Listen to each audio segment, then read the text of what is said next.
Hello everyone. तो आज हम फिर से अपने चैनल पे एक बार और आ चुके हैं टेंसर की एक नई वीडियो लेकर। तो जैसे कि मैंने अपनी पूरी प्लेलिस्ट टेंसर के चालू कर रखी है, जैसे कि आपको पता ही है बात। तो पीछे की वीडियोस आपने देख लीजिए अगर आपने देखी होती सिस्टम के ऊपर, कॉम्पोजिशन होगा, कॉन्ट्रैक्शन और कैसे क्या प्रॉपर्टीज होती है सिस्टम की, वो सब कुछ आप देख लीजिएगा। तो आज मेरा टॉपिक है समेशन कन्वेंशन। आज का मेरा टॉपिक है समेशन कन्वेंशन। समेशन कन्वेंशन के नाम से पता चल रहा कि एक ऐसा कन्वेंशन, कि एक ऐसा साइन, किसे साइन, समेशन का साइन। समेशन का साइन कैसा होता, इसे रिप्रेजेंट करते हैं ऐसे, ये होता है समेशन का साइन, ये होता है। अच्छा, तो जैसे कि हमने पहले ही पढ़ा था कॉन्ट्रैक्शन ऑफ सिस्टम्स और शॉर्ट हैंड नोटेशंस कैसे लिखते हैं।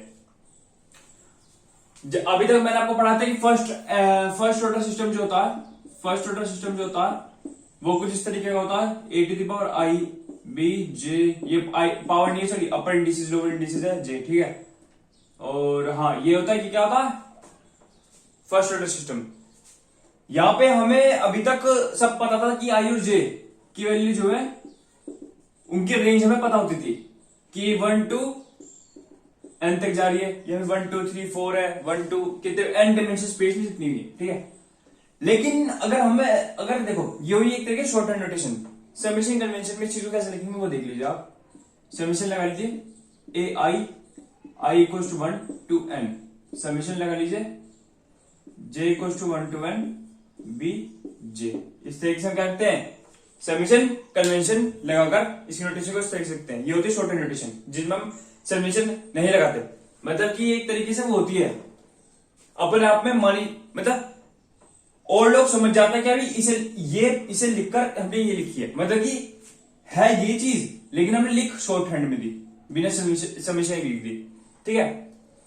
तो बेसिकली समेशन यूज क्यों हुआ, देखिए जनरल थ्योरी ऑफ रिलेटिविटी जो कि आइंस्टीन ने दी थी, जनरल थ्योरी ऑफ रिलेटिविटी के जो डेरिवेशंस है उन्हें थोड़ा सोल्व करने के लिए, इजी तरीके से सोल्व करने के लिए, टेंसर कैलकुलस की जो डेरिवेशंस है उन्हें इजी तरीके से सोल्व करने के लिए हमने समेशन साइन इंट्रोड्यूस करा। वो भी सर आइंस्टीन ने ही करा था। तो ये आइंस्टीन जो समेशन साइन होता है हमें शो क्या करता, देखिए ये समेशन साइन हमें शो करता है कि रेंज क्या है। देखिए हर एक पार्टिकल अपनी पोजीशन हमेशा बार बार हर एक पीरियड पर चेंज कर रहा, तो उसकी पोजीशन हर एक पीरियड पे कितनी होगी, उन सबका सम हम समेशन से रिप्रेजेंट करते हैं। और वो जो वेरिंग पोजीशन है उसे हम रिप्रेजेंट करते हैं वेरिंग वेरिएबल से। देखिए ठीक है, फर्स्ट ऑर्डर सिस्टम के लिए आपने समझ चुके हैं। सेकंड ऑर्डर सिस्टम के लिए मैं बताता हूं क्या होता है। सेकंड ऑर्डर सिस्टम के लिए, सेकंड ऑर्डर सिस्टम का मतलब जिसमें दो पेयर ऑफ इंडिसेस हो, या तो अपर या फिर लोअर, या फिर अपर लोअर भी हो सकते हैं। देखिए कैसे, ये होता है सेकंड ऑर्डर सिस्टम, ए आई जे ए आई जे, ये क्या होता है सेकंड ऑर्डर सिस्टम।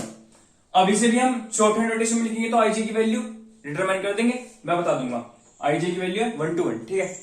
लेकिन अगर मुझे इसमें क्या लिखना समेशन कन्वेंशन में, तो मैं कैसे लिखूंगा, आई जे दोनों की दोनों क्या है वेरिंग वेरिएबल, तो आई इक्वल टू 1 to 1 और J equal to 1 to 1।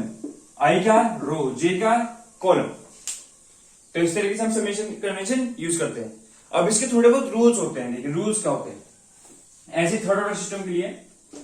Rules ये होते हैं कि अगर दो वेरिंग वेरिएबल है, अगर दो वेरिंग वेरिएबल है आई और जे, वो फर्स्ट ऑर्डर सिस्टम में भी हो सकते हैं, सेकंड ऑर्डर सिस्टम में भी, थर्ड ऑर्डर सिस्टम में भी हो सकते हैं, एन डायमेंशन सिस्टम में हो सकते हैं, ठीक है।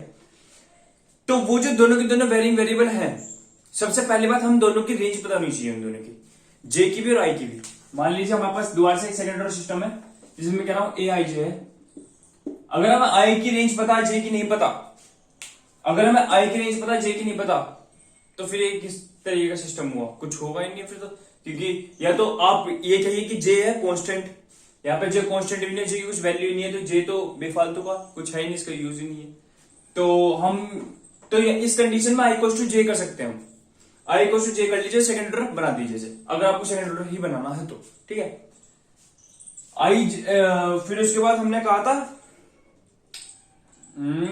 यहाँ पे समेशन कन्वेंशन इस तरीके से यूज होता है कि यहाँ पे आई जे आ जाएगा। तो मैंने आपसे कहा था कि हमें वो पता होना चाहिए, क्या पता होना चाहिए, रेंज पता होनी चाहिए। रेंज किसे कहते हैं? 1 to n 1 to n। आई और जे की जो वैल्यू 1 to n उसे कहते हैं क्या? रेंज कहते हैं। ठीक है, अब रेंज पता नहीं होगी तो फिर आई और जे की वैल्यू डिटरमाइन नहीं हो पाएगी। ठीक बात है नहीं? सेकंड चीज, डायगोनल एलिमेंट जो होते हैं, जो डायगोनल एलिमेंट्स होते हैं उन्हें हम किस तरीके से डिटरमाइन करेंगे टेंसर में। देखिए डायगोनल एलिमेंट होते हैं A11, A22, 2D मैट्रिक्स की बात कर रहा हूं, A33, ये क्या होते हैं? Diagonal elements. इसे हम किस तरीके से रिप्रेजेंट करेंगे टेंसर कैलकुलस में? इसे हम कैपिटल लेटर से रिप्रेजेंट करते हैं, कैपिटल लेटर से। ये देखो, ये जो हम जितने भी वेरिंग वेरिएबल लेते हैं, आई जे के जितने भी लेते हैं, वो सारे सारे स्मॉल में लेते हैं, लेकिन हम हमेशा डायगोनल को रिप्रेजेंट करने के लिए कहते हैं कैपिटल। कैपिटल एम ले लीजिए, कैपिटल एम ले लीजिए, तो क्या हो जाएगा? A capital M, M where M is equal to 1 2 3। अगर 3x3 ऑर्डर की मैट्रिक्स है तो ये आ जाएगा। ठीक है, ये आ जाएगा। ये क्या शो करेगा? डायगोनल एलिमेंट्स, मतलब A11, A22, A33 diagonal element show कर देगा। अच्छा,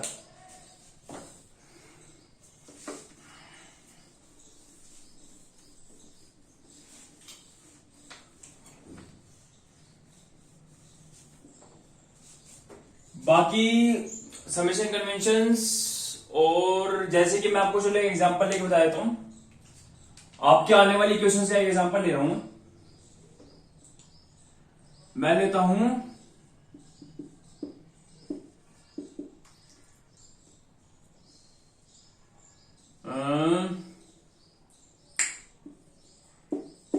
ये एग्जांपल ले लिया मैंने।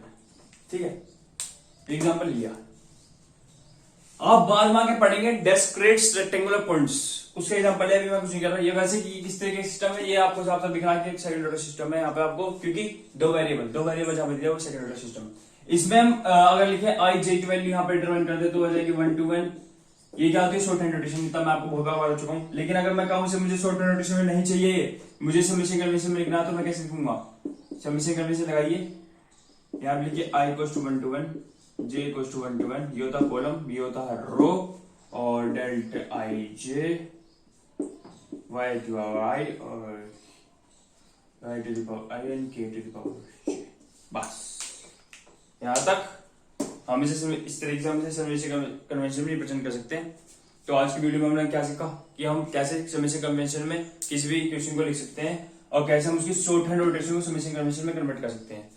शॉर्ट हैंड नोटेशन लिखना ज्यादा प्रीफर्ड है, क्योंकि ये सबको पता होता है कि हाँ भी समेशन कन्वेंशन से शॉर्ट हैंड नोटेशन आएगी। ठीक है, शॉर्ट हैंड नोटेशन क्या होती है? जो कि हम बिना कन्वेंशन साइन लिखते हैं, और जो ये समेशन कन्वेंशन वो होती है फॉर्म, इसे हम समेशन साइन के साथ लिखते हैं। तो आज की वीडियो में हमने सीखा। अगर आपको वीडियो अच्छी लगी हो, कुछ सीखा हो आपने, तो प्लीज वीडियो को लाइक करें, शेयर करें और चैनल को सब्सक्राइब करें। Thank you.